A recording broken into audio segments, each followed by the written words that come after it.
And welcome to Broadband Breakfast live online for Wednesday, November 8th. I'm Drew Clark, editor and publisher of Broadband Breakfast.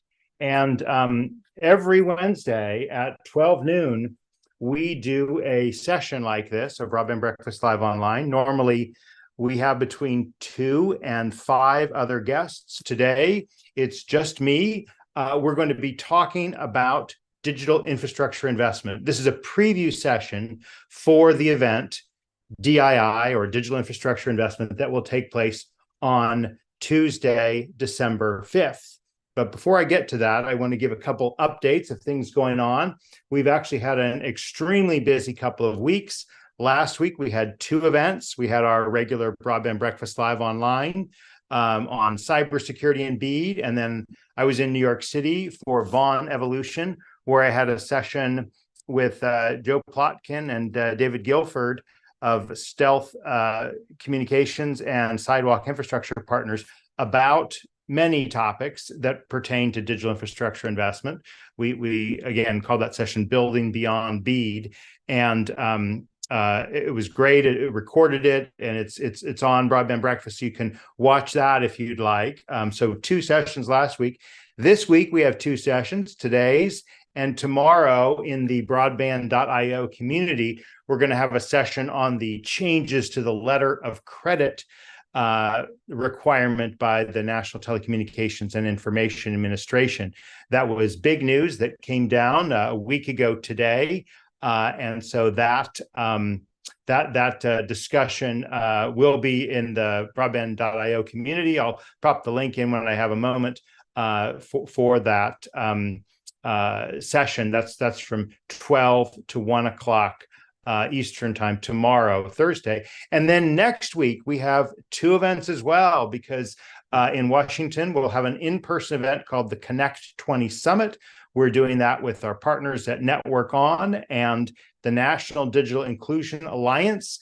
It is a free event, and if you are able to attend, we encourage you to sign up and attend. There will also be a free online component as well. So whether you're in person or out, or I should say whether you're in Washington to be in person, everyone's in person, whether you're in Washington to attend in person, or whether you'd like to attend online, go ahead and sign up online at broadbandbreakfast.com. And then again, next week, a week from today, we'll have our regular Broadband Breakfast live online session on social media and kids in Utah. Utah is one of the first states, although many others are considering this, to pass a law kind of basically making the default age for social media either 16 and up or above 16. So we're going to get into that, the specifics of that next week, and not jump ahead. So 2 events a week, kind of doubling our pace, makes things busy, but we still look forward to having a good discussion here in this session with all of you about digital infrastructure investment. We're going to go through that in some level of detail. We also have events coming up on the 22nd, the 29th, and then the next week, so 4 weeks from yesterday, is digital infrastructure investment. I'm going to talk more about that just now. So once again, this is a webinar. We switched to webinars about 6 weeks ago, and so unless you make a comment, people don't know who else is in the room, so to speak. That's, I guess, the drawback or the advantage. But we're going to open it up, or at least attempt to open it up. So if you'd like to have a question or comment, you can, of course, put it in the question bar. You can also do it anonymously. I do see we've got our first question, which is more of a request, and I remember this from last week. I'm sorry I didn't get to it. Anonymous attendee, and I need to explore that, because there are some advantages to having captions. So I will follow through. If you send an email to me, drew@breakfast.media, I'll be able to engage with you on this topic. But thanks for putting your question in. And if you do have a question that you'd like to have addressed further, go ahead and put it in the Q&A, and we'll obviously get to them after I give a, let's say, 10-minute overview of digital infrastructure investment. But if you would like to be recognized, if you would like to say something on camera, send me a chat message in the chat channel, not the question channel, the chat channel, and we may be able to make you co-host and allow you to speak online, because as I said, this is one of those few events where it's just me talking and engaging with your questions about digital infrastructure investment. All right, with that, let me go ahead and share my screen so that we can talk while looking together at the page for this event. So just give me one moment. I always got to make sure you're sharing the right things on Zoom and not the wrong things. So let's go ahead and do it. Here we go.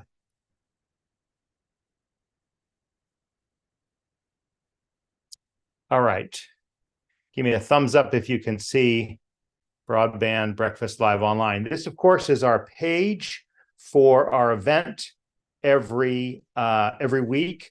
And this changes a lot, of course, as we do events, as we move through the weeks. Today, we are, of course, doing the preview of Digital Infrastructure Investment Summit. And then we obviously have the future events. Most have hyperlinks, so there's a page for that event, and others that do not yet have those. So I'm actually going to go ahead and go to the event for today, right? So for all of our events, every event we do, our free Wednesday events, the recording is available immediately afterwards. So you'll be able to watch this on the page for the event. So I'm not going to click it there because it'll be a loop, but that's who you that's where you see the event. And here, of course, there's a link to the article about last week's event in New York City on broadband infrastructure. But what I wanted to go to was the page for digital infrastructure investment. This is the event 27 days from now. And we're going to talk a little bit more about this right now. I do see a chat stream.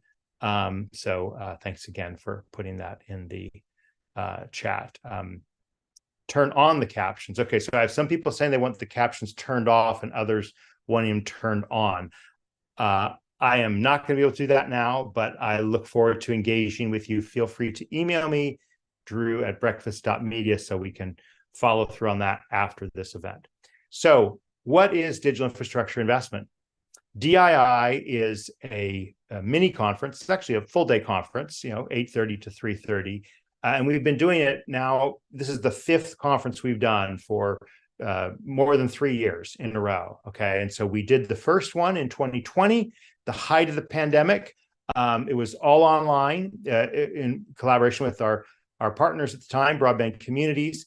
And it was a great event. And I encourage you, to take my word for it, go and see the articles about it. There are the links to each of the events. Now, these are paid events, so the recordings are available to Breakfast Club members. To be a member of the Broadband Breakfast Club for $99 a month, you can get access to all of the premium exclusive videos, including of each of our events. And we're ramping up the pace. We're now doing more or less every 2 months.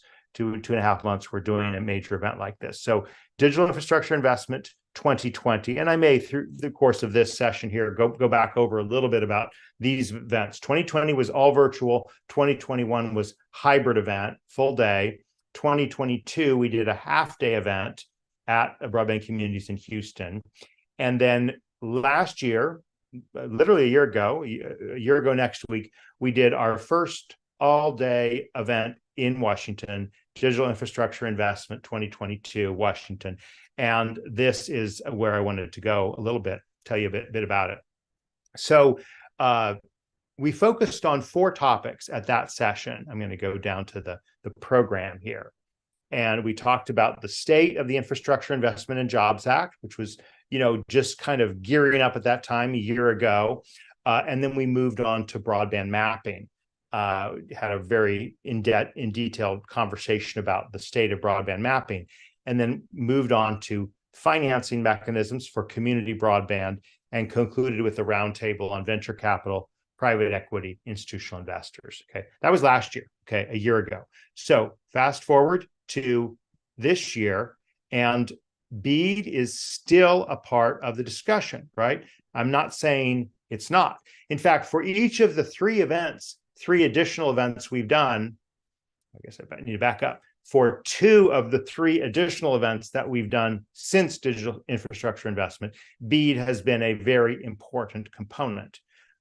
We did a big tech and speech summit in March. It's not a big component of that. But at the Made in America Summit in June and at the BEAD Implementation Summit last week, or last month, actually it's now September, so it was a month and a half ago, it was a very significant component, right? So what is BEAD? Well, since you're on this call, I'm sure you know, it's the Broadband Equity Access and Deployment Program. And it is, of course, a $42.5 billion federal program that's magnified many times over beyond that because of matching funds, state funding, other elements. And so it's becoming, kind of the landscape for broadband infrastructure deployment. But it's not everything. And that's the key, right? So while we will be talking about in here a month from now, Panel 1, investment in and beyond BEAD, we will be talking about BEAD. We're going to go very much beyond BEAD. We don't want to just talk about this funding because there's lots of investment going on that is not for areas that are unserved or underserved, right? Of course, the BEAD program puts forth definitions that if you don't have 25 megabits down, 3 megabits up, you are unserved. If you don't have 100 megabytes down, 20 megabytes up, you are underserved. And what I'm learning, what we are at Broadband Breakfast are learning in our reporting is that, most states are thinking of underserved and unserved in the same breath. They need to think about that, and they feel they have the resources, almost all states, to be able to accomplish all of that, unserved and underserved. And so we're basically treating 100 by 20 megabits as the threshold, and investment is going on. But there are still areas that have 100 by 20 megabit broadband, or that think they have or are promised that. And so we're talking now about how will we get improved broadband to those areas, right? What's the next step for that? There are many parts of the country that, again, seem to meet this threshold. And so do they still need high capacity broadband? Well, talk to Utopia Fiber, right? They've been building in city after city, many of which have that quote service, right? But it's not at the level of reliability, the level of sustainability. So speaking of which, we will be talking to at least two. These are those who have confirmed. Again, we're 4 weeks out, so there'll still be many, many changes and additions to this program. But we do have two state broadband officers that will be speaking, at least two, at this first session in investment in and beyond BEAD. Okay, but let me just keep going here for, again, another 4 or 5 minutes. We'll talk about this, and then we'll start to get into your questions about the digital infrastructure investment event that we'll be doing in person, and there will also be a stream that you can register to attend. So in keeping with, again, the framework for talking about infrastructure investment, but also talking about the financial component, we're going to be speaking about other parts of the ecosystem. And in particular, we're going to talk about shared infrastructure and the future of vertical real estate. And we actually, David Guilford and I, as well as Joe Plotkin in the discussion at Vaughan Evolution last week, did get into this a little bit, right? There is, with smart city deployments, we are talking more and more about shared infrastructure. Now, the model I often use for talking about this is that the cellular industries have been around a good 40 years now. The Balanced Budget Act of 1993 was the thing that really kicked it into high gear. So I guess we probably should say 30 years, but there were cell phones before 1993. But so for those, the first part of that, let's call it the 30-year era, for the first part of that, cellular providers were focused on building their own assets, building their own infrastructure, their own towers, the Verizon towers, the Singular towers, remember that name, other entities. And over the course of a decade or so, they began to say, look, this is not really the key for competition. The key is having better service or better marketing or better prices, or better technology, better devices. Other things became the mechanism for competition, and shared infrastructure by asset companies, by vertical real estate companies, became sort of the default. And so we raised the possibility that the post-pandemic surge in remote work and the nationwide push for universal and affordable high-speed internet access, generally through fiber, raises an important question. What's next for vertical infrastructure? Okay, so in other words, new towers are not going to be part of the BEAD deployment, right?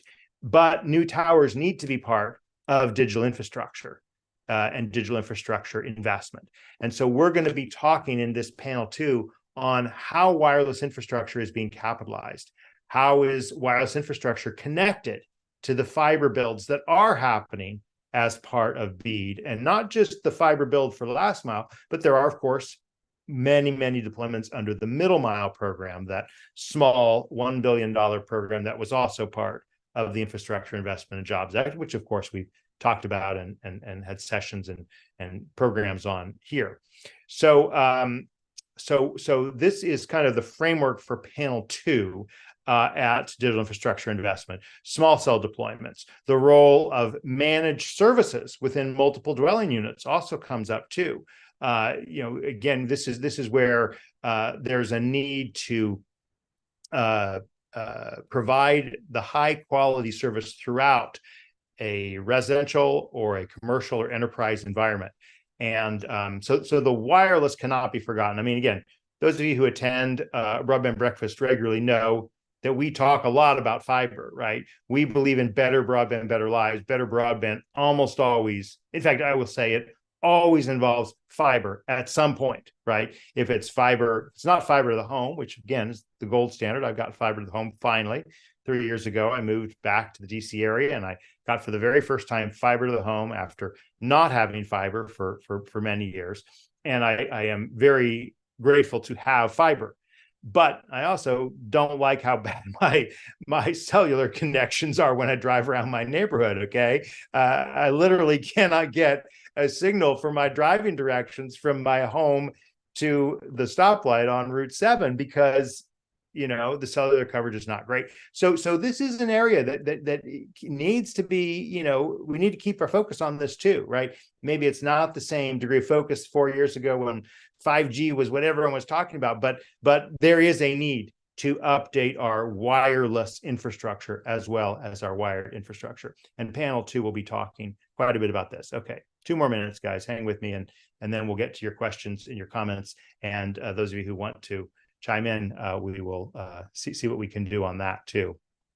All right, and remember, if it's a question, go ahead and put it in the Q&A. It's just a little bit easier. People can upvote, downvote on it. But we have kept chat open. That's part of what we're trying to do, is build and allow this community to communicate.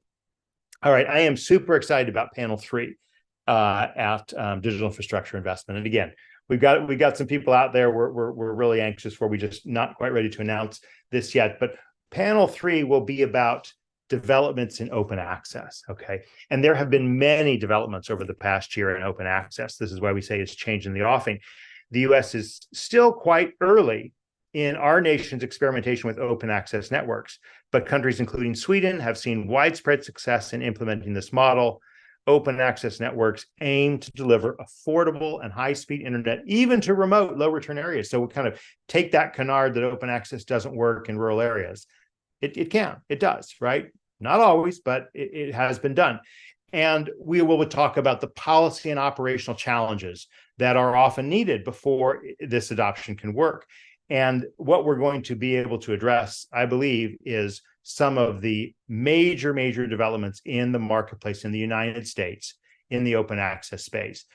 Again, maybe this is a kind of a semantic term, right? And I sometimes say this to people, right? Look, if open access, if you trip up on that term, let's just talk about wholesale networks, right? I mean, if you're a network operator, you want your network used. Well, how can network operators get more people using their networks? When you've got a capacious network like a fiber network, you want it to be used, right? We I think have really turned a corner from 2 decades ago, where we talked a lot about this facilities-based competition, this notion that cable modems were going to compete against DSL, which was going to compete against wireless, which was going to compete against satellite.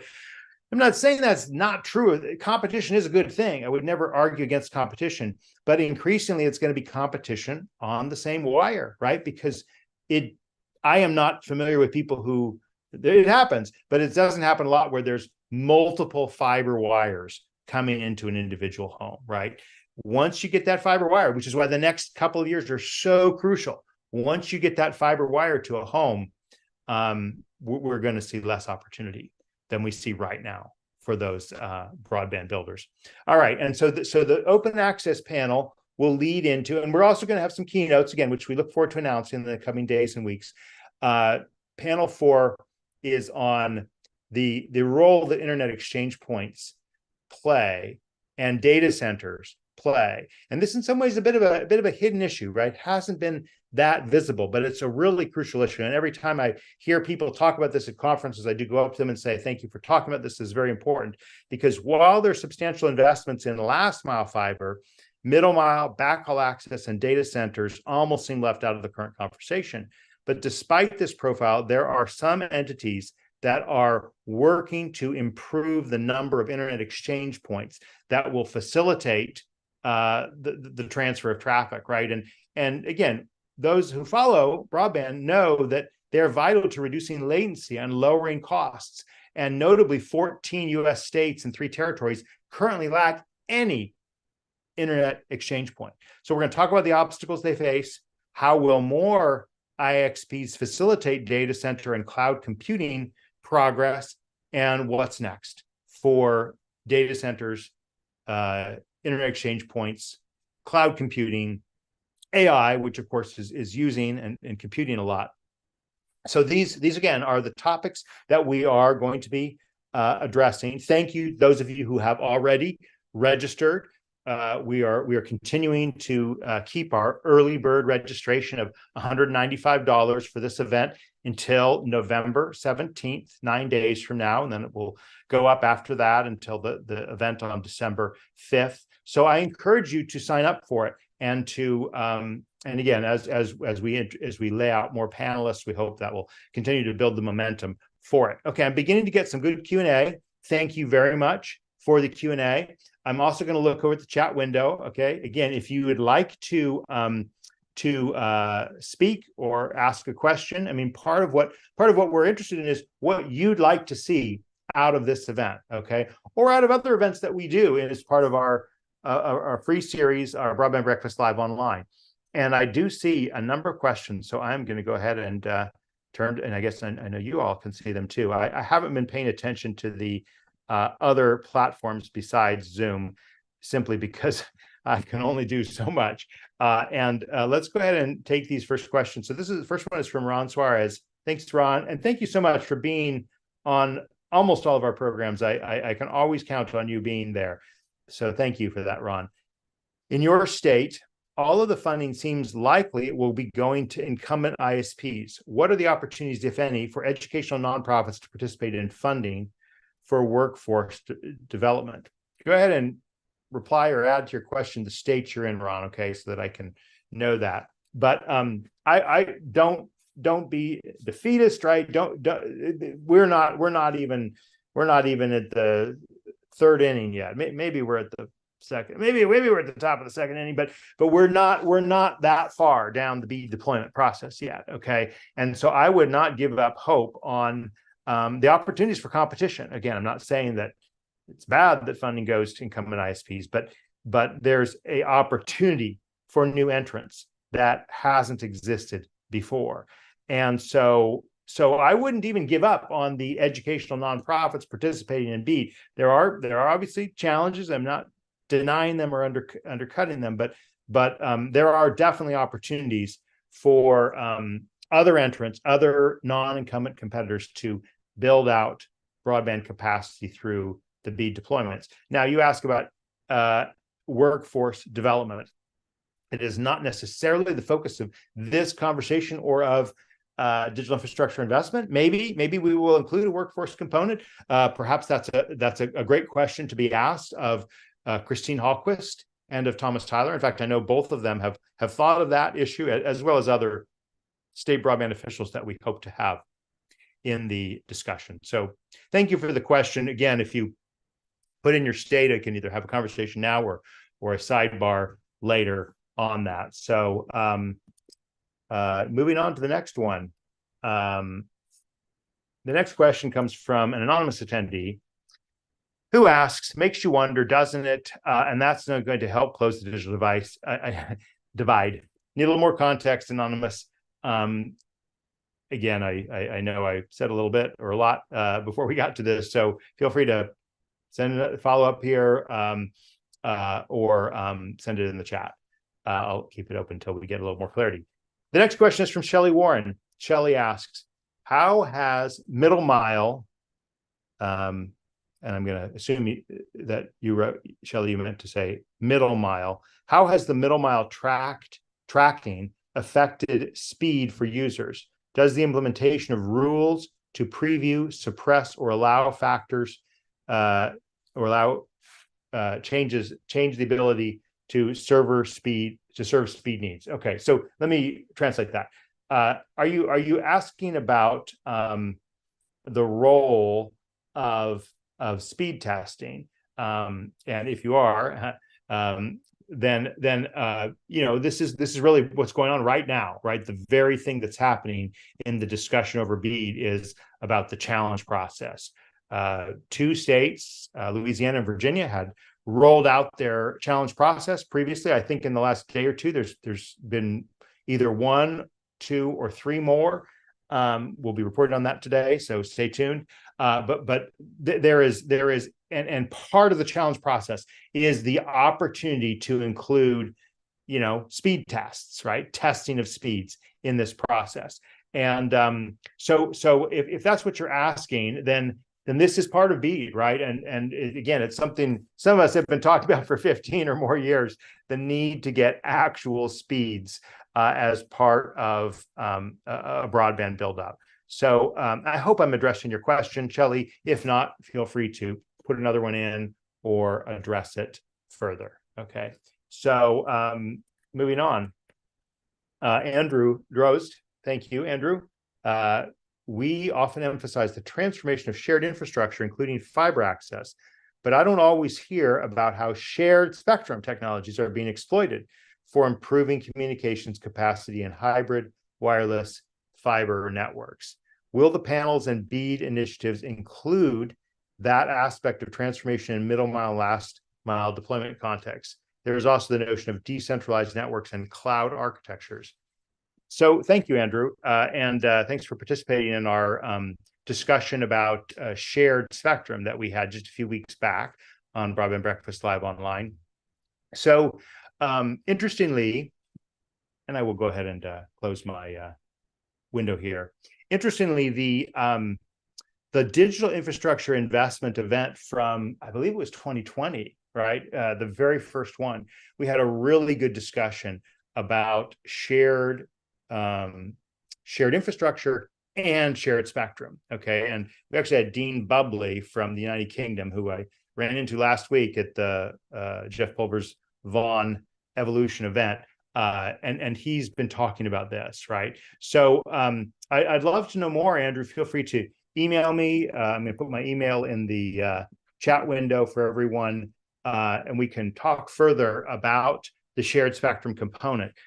So my question for you, back to you, Andrew, would be like, okay, so like, what does shared spectrum get that you don't get from shared infrastructure, right? So in other words, are there ways in which having shared spectrum facilitates shared infrastructure more? That would be my question for you. And obviously we can continue the conversation if you reply back to that. All right, we have a new question here. I think Shelley Warren, does all the money that builds these solutions comes from grants? So, I mean, the answer to that is no, because there are a lot of federal broadband programs, and now there's a lot of state broadband programs. And both of these, I guess I have to say, there's many of them. Okay, so for example, on the federal level, there's the NTIA's Broadband Equity Access and Deployment Grant Program. Okay, it's a grant program, right? It's in the name, right? But it needs to have a match, right? There's a 25% minimum match, and states do have the opportunity to set a higher minimum, and states also have the opportunity to give preference, and I believe many are giving preference for those states that bring, or excuse me, for those projects that bring a higher percentage of match. Again, you'll recall the middle mile awards that were made, I think in late June. Maybe I'm getting my dates wrong. The middle mile awards were made in the last couple months, and the middle mile awards, it was about $1 billion, I think 980 or some million, and it was effectively doubled, right? So basically, you can think of it as a 93% match for middle mile awards. So in other words, of the 980 million, there was another amount roughly up to that 900, say, or whatever, that enabled effectively 1.9 billion to be spent through the middle mile, through the deployment of match funding. So that's not a grant because it's coming from the applicant, right? And then we don't want to forget as well other sources of federal funding, which can be a grant, like the case of the Capital Projects Fund, or the Affordable Connectivity Program, which is a different sort of money altogether because it's coming in the form of a subsidy to the consumer through the ISP. So it's not kind of project funding, but as many people have noted, it enables a much greater degree of it enables the economic case for building faster capacity broadband in rural areas, well beyond where those companies could build without the ACP $30 a month backstop. Okay. And then there's RUS, the Rural Utility Service, which we haven't mentioned at all yet, which is part loan and part grant. Most of those are part loan and part grant. So again, I'm trying to address the question that they are not all grants, and I haven't even got to the issue of states and state programs that are going on. Thanks. Your questions keep coming. So keep it up. This is great. Ron Suarez has addressed Michigan, and I appreciate you're raising that. Thank you for calling that to our attention. And I feel your pain. I don't know what else to say. It's important to interact with your state broadband officers, right, and to reach out to them. And it's possible that they are going to not do the right thing, but there's still time to do the right thing. Thanks for addressing my question. All right. Anonymous attendee, cost is not coming down. Okay, so a little more context would be helpful. The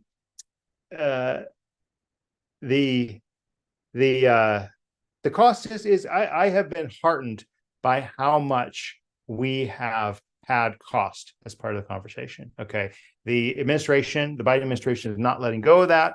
They keep talking about affordable and universal access. Now, how do we get to affordability? Well, competition. All right, that gets to affordability. The additional funds to invest through the BEAD program, that gets to affordability. I agree this is a challenge, right? And I've been advocating for years that we need to measure not just speeds, but prices, right? And as well as the availability, reliability, and competition. Those are all part of understanding the broadband landscape. And so I appreciate the thought about cost, but hopefully we will make some progress on cost.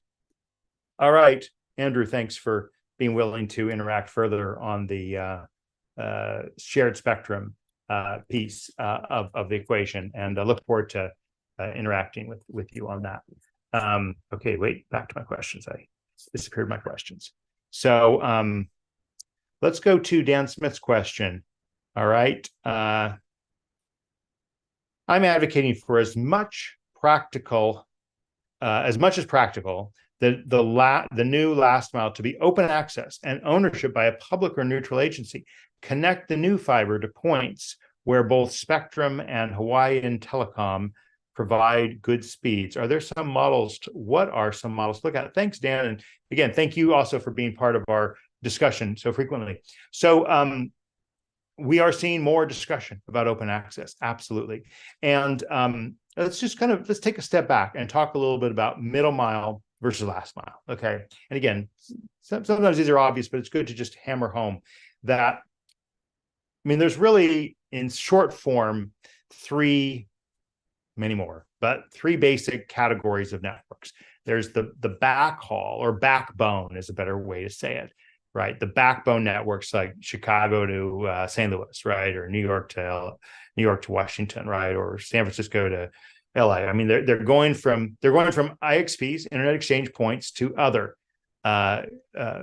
centers, right? And you can think of this, nothing wrong with thinking of this as the interstate highways of the internet, right? It's these backbones that are carrying lots of capacity, right? And I've been saying for years that there's not a competition problem there, although more recently I've been hearing, well, with all of the traffic and the compute that's going on with AI, we may have more need for the backbone, investment in the backbone, but we haven't felt, the country has not felt a need to invest in backbones the way we have to invest in middle miles, which are analogous to our tertiary highways, right? So you get off the interstate and you need to get somewhere else, you need to get to a neighborhood, you're going to take a secondary or tertiary highways. Those are the middle miles, okay? That's the middle mile network. And the BTOP program that was put in place under the Obama administration, the Obama and Biden administration, 2009 to 2017, that administration during the first term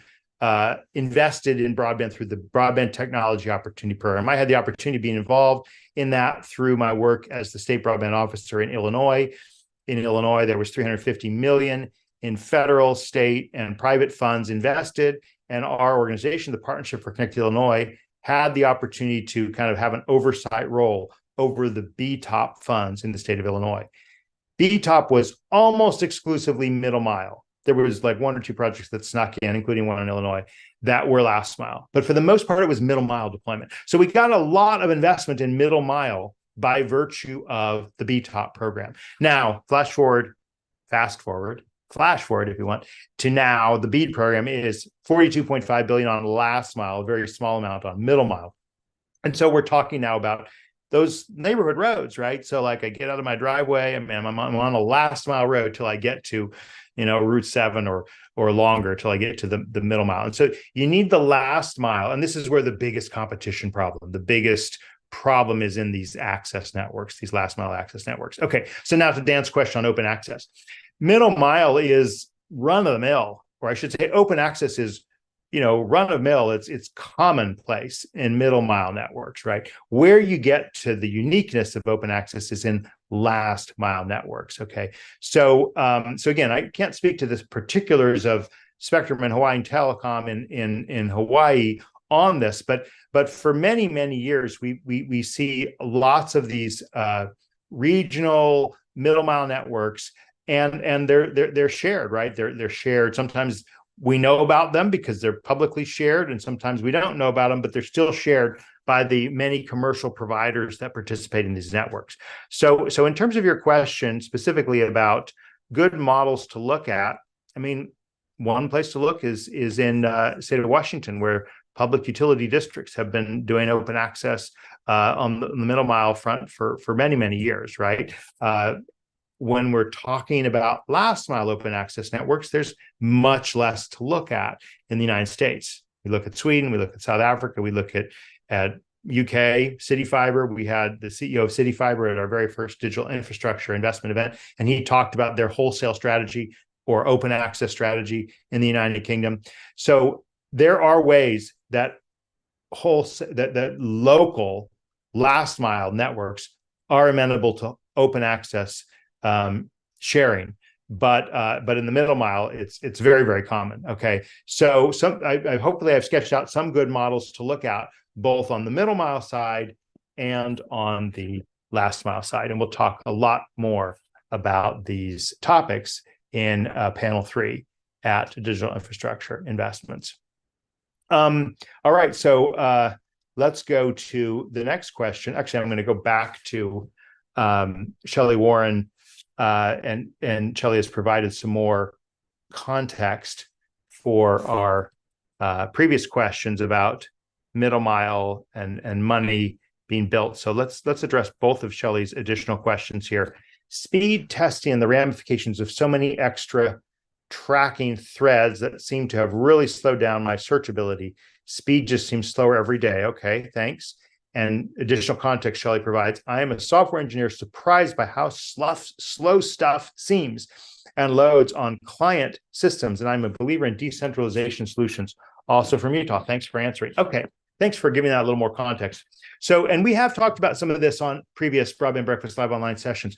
Speed testing is vital and important, okay? Can't get around that. A lot of people have spent years, a decade even, saying can't be trusted, doesn't work, unreliable, never measures the right things.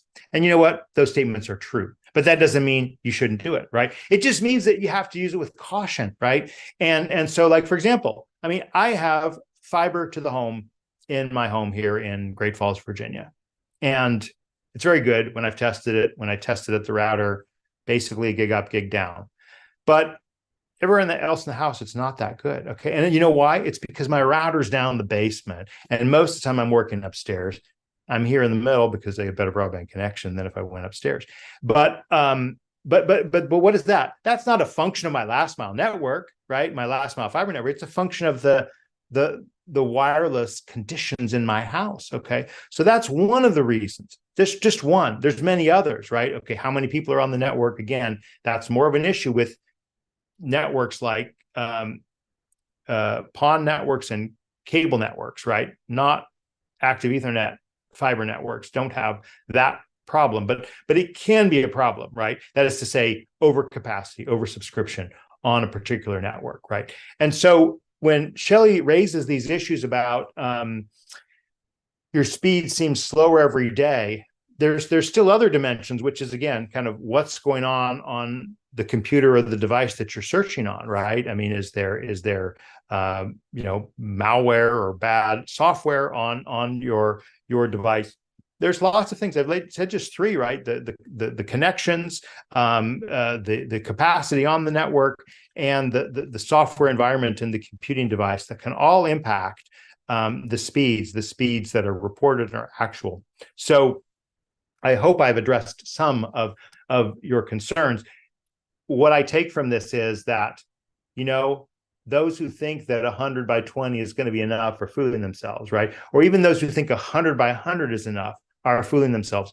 We need to move to gigabit, up, down, 10 gigabit, up, down, and more, right? And that's the beauty of fiber, is that, you can always upgrade. You can go higher and higher and faster by just changing out electronics.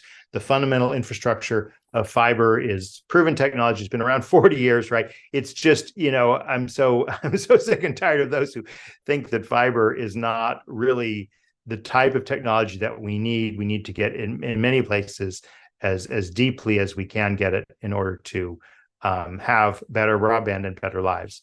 Thanks again for all these questions that keep coming through. So Marty Carollo asks, any thoughts on the NTIA pushing for providers to use their own employees to build, not contractors? Curious how this preference would play with the municipal network and community builds. Well, Marty, thanks for raising this. I am not ashamed. I'm happy to admit that I did not know this, had not heard this, that NTIA is pushing for providers to use their own employees. Now, hearing this for the first time, I'm speculating, purely speculation, that there might be some issues with the sense that, we need to make sure these people have jobs and they have, all the benefits of jobs, and contractors don't have that, because you sometimes see that, right? In Democratic administrations, you sometimes see like pressure to have these benefits and things like that. That might be what's going on, Marty. Okay. So I don't know. We need to get more info. Feel free to email me again, drew@breakfast.media. We can follow up. Sounds like a story worth covering. So, I don't want to express a preference on, use your employees or contractors. I just, I think the beauty of capitalism is that, kind of like, well, as this is actually not capitalism, but this is Stephen R. Covey, okay, late author of 7 Habits of Highly Effective People. He's got a great phrase in it. It's called clean and green, right? So he wanted his son to mow the lawn, right? And what was the description he gave to his son? It was, well, make it clean and make it green, right? And so rather than micromanaging a person, you give the objectives, right? You give the objectives that you want and let them choose how to do it. And the beauty of capitalism is that it generally works that way, which is to say, we reward people based on their outcomes and their end results rather than micromanaging their process or telling them how they should or shouldn't do something every step of the way. Okay, thanks for that question. David Levine asks, what's the latest on the future of RDOF? I haven't heard or read any new information on status. Stay tuned, David. Broadband Breakfast is coming out with we hope, a pretty explosive report on the CAF2, the Connect America Fund Phase 2, which in some ways was a predecessor to RDOF, which in some ways is a predecessor to BEAD. And the future of RDOF is not good, right? I mean, the future of RDOF, it basically was the last effort out the door by Ajit Pai. And look, I was not as skeptical beforehand. I thought there'd be a lot of benefits to it, but many, many things went wrong, from very low bids, which is generally a good thing, to lots of defaults, which is not a good thing, to just a general sense that it was fighting the last war and not the current war, which we needed to have more detailed maps to do. So thanks for your question. The latest is not as optimistic results from RDOF as were expected. I do not necessarily think we'll have a lot on that at digital infrastructure investment because we're focused on where we're going, right? The future, right? The next step, the BEAD program, but also the middle mile components, and also the way AI is changing our telecommunication capacity needs and the role that open access networks will be playing. These are the issues we're dealing with now, right? And so again, I hope you'll consider registering, attending in person, or again in the next week or two, we'll put forth the offer for attending remotely. Dan Smith clarifies, open middle mile critical to open access. Okay. Thanks for making that point. Again, while we may say it's good, you don't need, quote, open middle mile networks to do open access on the last mile. Again, these can be distinctivized, right? I mean, the beauty of the internet is there's lots of the bits are traveling. They're traveling over many, many types of networks. They'll travel hundreds, maybe even millions of directions and paths before this bit that I'm sending to you gets to where you're receiving this bit. So again, we live in the world of hybrid networks, and hybrid meaning over fiber, over wireless, but also over other means here. Okay, so a couple comments on Andrew Droid's point about concur with Shelley on decentralization. Walter Stanson says that decentralization requires more security in SASE. I'd like you to explain that if you don't mind. Tight hybrid deployments and can get quite complicated. And Andrew replies, true, but establishes a more fault-tolerant architecture and it can be monetized. So I think that's just conversation among the geeks. Keep going, keep at it. I don't have anything to add necessarily other than the internet is decentralized, right? That's the whole point of TCP/IP. Transfer Control Protocol, Internet Protocol, is being able to travel in a diverse way and route. So I'm going to go ahead and say I answered it, even if I didn't. Shelley comes back. The same answers: coding, 20 years, and I get the best speeds I can. Tried many routers. Anything to see the results to all traffic to and from the last mile. Let's have a conversation offline on this, Shelley. Feel free to email me, drew@breakfast.media, okay? And we can dialogue on this. And the other thing I'd like to invite those of you who are listening or participating in this our regular weekly Broadband Breakfast Live Online is if you'd like to write an expert opinion piece for us. We do welcome these from informed observers of the broadband speed and would like the broadband scene, see, speed's on my mind, And we'd love a piece on kind of your experiences, Shelley, with broadband speed and speed testing and how you've wrestled with that. All right, more questions have come in. Okay, Walter, thanks for defining secure access service edge. Thank you. I'm not so sure I'm going to answer it, though. Shane Rocky asks, I live in rural Ohio and work from home and unfortunately do not have access to fiber. Is there a location where I can find who, what, where, and when fiber will be brought to my home and area east of Columbus, Ohio? Well, it's a great question. Okay. First stop needs to be your state broadband office. Okay. So, please, talk to them. And we've actually had them on a program not too long ago.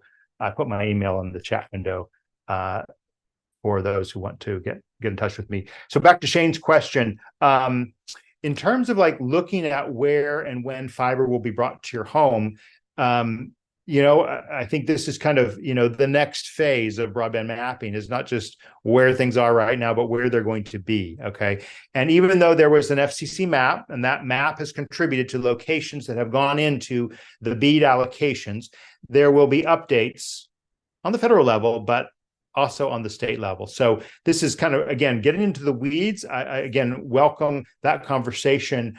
I encourage you to certainly check out those entities that you read about on Broadband Breakfast. Many of our sponsors provide information and tools that do mapping of various broadband deployments. And I'd say the best place to start is your state broadband office in Ohio, but continue on with various software tools that you can find. All right, so now we are getting close to the 1 hour mark. And I'm going to go ahead and go now to the chats, right? So again, hopefully you're going to the Q&A. You still have an opportunity to ask questions here. Again, just stepping back a second. I've been trying to address what we're going to address at Digital Infrastructure Investment. I thank each of you for being with us on this program and on the other Broadband Breakfast Live Onlines that we do. We obviously cover a range of topics from infrastructure to access, or I should say adoption and usage, to big tech, right? So next week, we're going to be talking about social media and kids, right? We're going to be talking about as big tech as you can get. And the next week after that, day before Thanksgiving, we're going to be talking about ChatGPT 1 year after, right? Nearly exactly a year afterwards, we're going to talk about what it means and how it's changed so much of our world. Thanks again for those of you who put these links in the chat window. Ron also makes this point. He says, volunteer to help us get started with our Quora-like Q&A support. Thank you for putting that in there, decentralizedpower.org. I look forward to checking that out, Ron. And then Shane, this is, of course, the question that we addressed. Dwayne, thank you for your compliments there. And Jerry Kishman says, regarding Dan's question that he asked on, I think it was on open access, right? And the role referencing Hawaii, Dan Smith's question. Jerry says, for models, take a look at Ireland and the United Kingdom. And I do see two more quick comments. ChatGPT is such a bad tool for us, so terribly terrible. Okay, all right. Not sure if there's anything there. Thank you again for being with us. I don't see any more questions at this moment, and we want to give this time back to you. So I will conclude now by thanking you for being with us, by encouraging you to check out our event on the broadband.io calendar for tomorrow. I'm going to pop this in the chat window as a kind of a last thing for you to look at. This discussion, which I have the opportunity to moderate, will bring together 7 different advocates who have been involved in the efforts to address the letter of credit. I've just put it in the chat window. So go ahead and sign up there. I do see a hand, which I will get to in just a second. A bit more about this event tomorrow. The 7 people are Gigi Sohn, John Windhausen, Philip Mackers, Quinn Jordan, Elizabeth Bowles, Caleb Cameron, and Charles Thomas. and all of them and many more played a huge role in the changes to the National Telecommunications and Information Administration's letter of credit. So we're going to talk about letter of credit. We're going to talk about performance bonds. We will talk about the details of BEAD and BEAD implementation. This is tomorrow at 12 noon on the broadband.io platform. Just go there so that you can see it and participate. And so last point before we close here, I do see on the chat, is someone trying to raise a hand there? I can't see anymore. I do see a last question. Thank you, Andrew, for addressing it. We're going to go ahead and conclude. Thank you for being with us. Thank you for spending this time. We hope you'll see you tomorrow, but we also hope to see you next Tuesday at the Connect 20 Summit. I'll pop one more link in the chat window for those of you who would like to attend. It is a free event, so encourage you to attend the Connect 20 Summit Tuesday, November 14th in Washington, or online if you'd like to attend online. And then, of course, a week after, or the day after, a week after today, we will be talking about social media kids. Thanks, everyone.